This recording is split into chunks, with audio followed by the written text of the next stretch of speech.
ಭಕ್ತ ಕನಕದಾಸರ ಕಿರು ಪರಿಚಯ.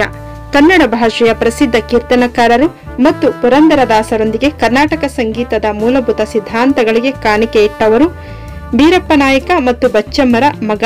ತಿರುಪತಿ ತಿಮ್ಮಪ್ಪನ ಆಶೀರ್ವಾದದಿಂದ ಜನಿಸಿದ ಇವರಿಗೆ ತಿಮ್ಮಪ್ಪ ಎಂದೇ ನಾಮಕರಣ ಮಾಡಿದರು ಇವರ ಪೋಷಕರು.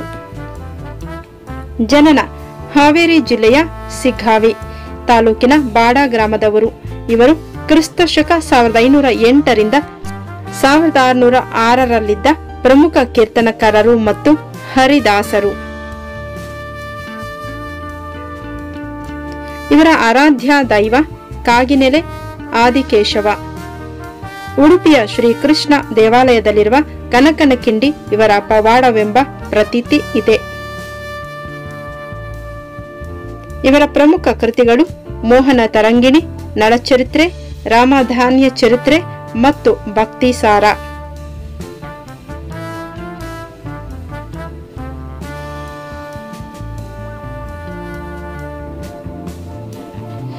ಕರ್ನಾಟಕ ಸರ್ಕಾರ ಕನಕದಾಸರ ಜಯಂತಿ ಆಚರಣೆಯನ್ನು ಸರ್ಕಾರಿ ಆಚರಣೆಯನ್ನಾಗಿ 2008ರಲ್ಲಿ ಘೋಷಿಸಿತು.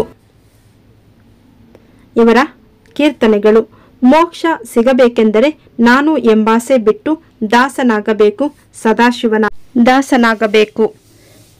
ಹಿಂದೆ ನನ್ನ ಬೈದವರೆಲ್ಲ ಚೆಂದಾಗಿರಲಿ, ಮುಂದೆ ಎನ್ನ ಬೈಯುವವರೆಲ್ಲ ಅಂದಣ ಏರಲಿ.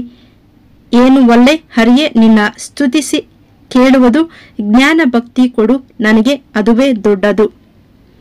ದುರ್ಜನರ ಮನೆಯ ಪಾಯಸ ಅನ್ನಕ್ಕಿಂತ ಸಜ್ಜನರ ಮನೆಯ ದಬ್ಬಾಳಿಕೆಯೇ ಲೇಸು. ಹೆಜ್ಜೆಗೆ 1000 ಹೊನ್ನನಿತ್ತರೂ ಬೇಡ, ಬಲು ದುರ್ಜನರ ಸಂಘ ಬಲು ಭಂಗ ಹರಿಯೇ.